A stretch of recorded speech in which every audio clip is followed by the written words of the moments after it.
On this lesson, let us discuss about Byzantine Empire. በዚህ ትምህርታችን የምንማረው የቢዛንታይን ግዛት ታሪክ በተመለከተ እንማራለን ማለት ነው።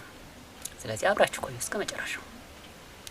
The Byzantine Empire was the Eastern Roman Empire which continued after the fall of the Western Roman Empire for 1000 years.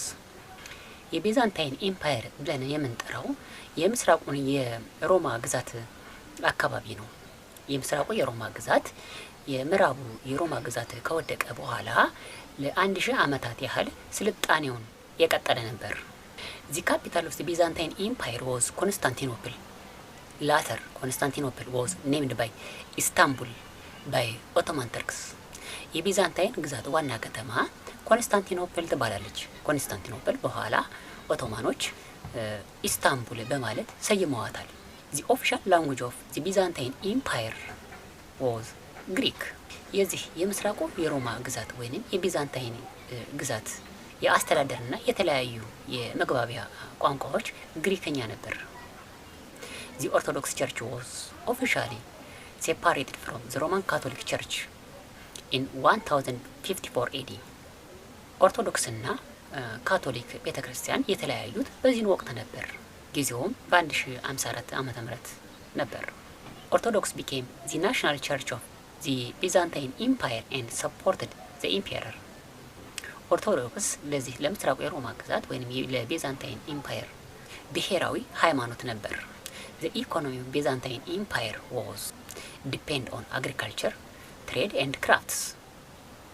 የቢዛንታይን ግዛት ወይንም የምስራቁ የሮማ ግዛት ኢኮኖሚ ከግብርና ከንግድና ከእነጻ ጥገኛ ነበር። Byzantine architecture made use of domes and beautiful colored glasses. የቢዛንታይን የህንጻ ግንባታ ጥበብን ስንመለከተው የጉልላት ጥበብ ይታይበታል። ከዚህም በተጨማሪ ለውበት ከለርድ የሆኑ መስታወቶችን ይጠቀሙ ነበር። The Byzantine society was divided into states. These were the emperor, the higher clergy, the nobility. This section of society owned land, and the peasants who cultivated this land. የቢዛንታይን ማህበረሰብ በተዋረድ ወይም በደረጃ የተከፈለ ነው።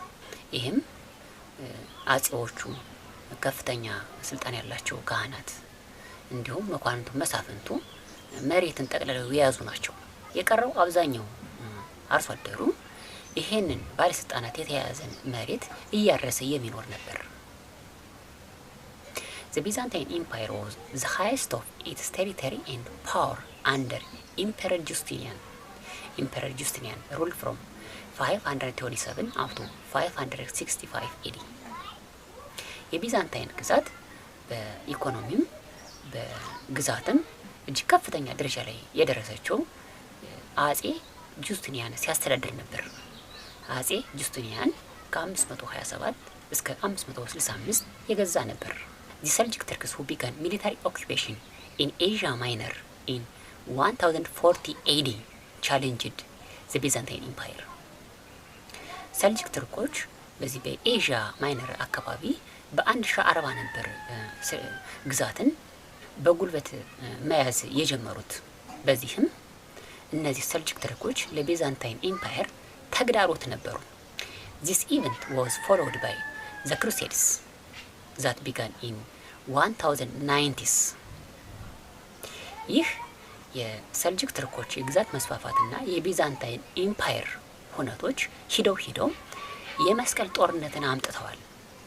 የመስቀል ጦርነት በ1090ዎቹ አካባቢ የተጀመረ ጦርነት ነበር።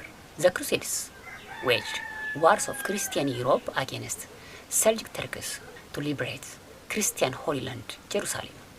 ክሩሴድ ወይንም የመስቀል ጦርነት ብለን የምንጠራው ተከታታይ የሆኑ የዘመቻ ጦርነቶች ናቸው። እነዚህ ክሩሴድስ ወይንም የመስቀል ጦርነቶች የአውሮፓ ክርስቲያኖችና ሰልጅክ ትርኮች ያደረጓቸው ጦርነቶች ናቸው። የዚህ የክሩሴድ ወይንም የመስቀል ጦርነቶች ዋነኛ ምክንያት የመስቀል ጦረኞች ወይንም ክርስቲያን አውሮፓውያን የሃይማኖት ቦታ የሆነችዋን ኢየሩሳሌምን ከሰልጅክ ትርኮች ነፃ ለማውጣት ያደረጉት ጦርነት ነበር። There were 7 crusades, the first of which was started in 1096. በዚህ በመስቀል ጦርነቶች 7 ጦርነቶች ተካሂደዋል። የመጀመሪያው የመስቀል ጦርነት የተጀመረው በ1096 ዓመተ ምህረት ነበር። The crusades failed to crush Muslim power in the Holy Land, but protected Western Europe from foreign invasion in the East. የመስቀል ጦረኞች ወይንም እነዚህ የአውሮፓ ክርስቲያኖች በዚህ ተከታታይ በሆኑ በመስቀል ጦርነቶች ኢየሩሳሌምን ከሙስሊም ሰልጅክ ትርኮች ነጥቀው መውሰድ አልቻሉም።